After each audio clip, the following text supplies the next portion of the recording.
The battery indicator flashed red. Not just a warning, but a frantic, desperate red. I'd been driving for hours, a spontaneous trip to see that giant ball of twine everyone talks about, and completely misjudged the range. Or maybe I just forgot to charge it fully before I left. Either way, I was now on a stretch of highway that looked suspiciously like the middle of nowhere, with about 15 miles left. Panic set in. Real, sweaty-palmed panic. I pulled over onto the shoulder, heart thumping. This wasn't a gas station situation where any exit would do. This was an EV situation. I needed a specific kind of place. My phone was clutched tight. EV charging near me, I mumbled into the Google Maps search bar. The screen loaded, a small constellation of green and blue pins appearing on the map. Relief, a tiny trickle, started to flow. There were options. Not many, but options. The closest one was 8 miles away, marked as a level 2 charger at something called the Quirky Quail Cafe. The next was 12 miles, a DC fast charger at a municipal parking lot. Then a level 2 at a hardware store 14 miles out. The Quirky Quail sounded less intimidating for a first stop. I tapped it. Directions loaded.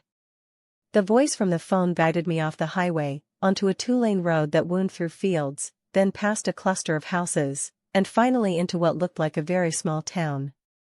The kind of town where the main street has one traffic light and a general store that sells everything from fishing lures to fresh-baked bread. The Quirky Quail Cafe was exactly that. A small, brightly painted building, slightly crooked, with mismatched chairs on a tiny porch. 2 charging spots were visible, tucked around the side. One was occupied by a beat-up old sedan, not even an EV, just parked there. My heart sank again. I pulled up to the second spot. It was open. A wave of gratitude washed over me.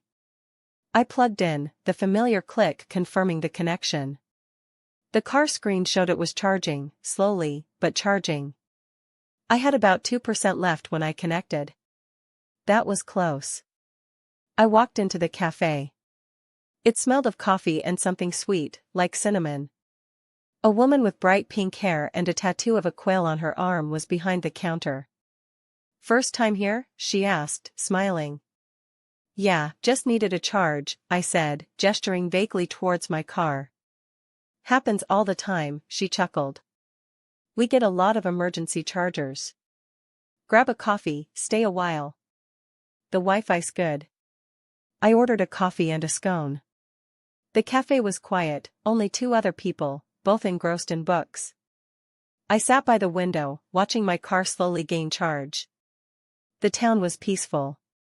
A dog ambled by outside, sniffed a lamppost, and continued on its way. A group of kids on bikes rode past, laughing.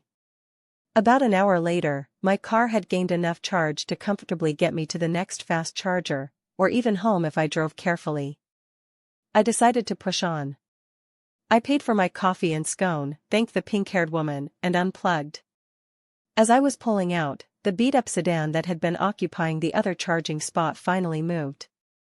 A man emerged from the cafe, looking sheepish. He waved an apology. I just nodded.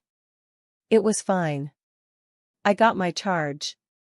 Back on the road, I felt a different kind of relief. Not just that my car was charged, but that the whole experience hadn't been a disaster. Google Maps had worked. It had led me to a place I never would have found otherwise, a quirky little cafe in a quiet town. It wasn't the giant ball of twine, but it was an unexpected discovery. I drove on, the battery indicator now a comforting green. The panic was gone. The journey continued. I knew that if I ever got into another low battery situation, Google Maps would be my first port of call. It had turned a potential roadside breakdown into a pleasant, if unplanned, coffee break. The ball of twine could wait. I had a full charge and a story about a pink-haired barista and a quirky quail.